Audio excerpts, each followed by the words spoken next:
బెంగళూరు పోలీసులు ఒక పెద్ద ఆపరేషన్లో దొంగలను అరెస్టు చేశారు. వారిలో ఒకడు తాను దొంగలించిన డబ్బుతో 20 మంది పిల్లల స్కూల్ కాలేజీ ఫీజులు చెల్లించాడు. ప్రస్తుతం బ్యాదరహల్లి పోలీసులు అతన్ని అరెస్టు చేశారు. బేగూరు వాసి శివు అలియాసు శివరప్పన్, అతని స్నేహితులు అనిల్ అలియాసు జగ్గా, వివేక్లను అరెస్టు చేశారు.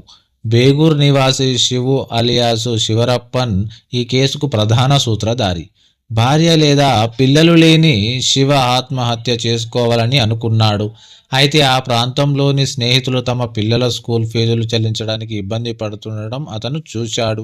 ఆ తర్వాత బ్యాదరహిల్లిలో సహా అనేక ప్రాంతాల్లోని ఇళ్లలో చోరీలు చేశాడు. దొంగలించిన బంగారు నగలను తన స్నేహితులు అనిల్ అలియాస్ జగ్గా, వివేక్ సహాయంతో అమ్మేవాడు. ఆ అమ్మకం ద్వారా వచ్చిన డబ్బుతో 20 మంది పిల్లల స్కూల్ కాలేజీ ఫీజులు చెల్లించాడు. పోలీసు వర్గాల సమాచారం ప్రకారం నిందితుడు శివ తమిళనాడులో 22 లక్షలకు బంగారాన్ని విక్రయించాడు.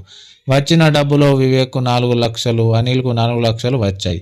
మిగిలిన 14 లక్షలతో ఆ ప్రాంతంలోని 20 మంది పిల్లల పాఠశాల, కళాశాల ఫీజులు చెల్లించాడు.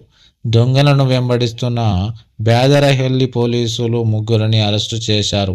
నిందితులు శివు, అనిల్, వివేక్లను అరెస్టు చేసి వారి నుంచి 24 లక్షల విలువైన 260 గ్రాముల బంగారు కడ్డీలను స్వాధీనం చేసుకున్నారు.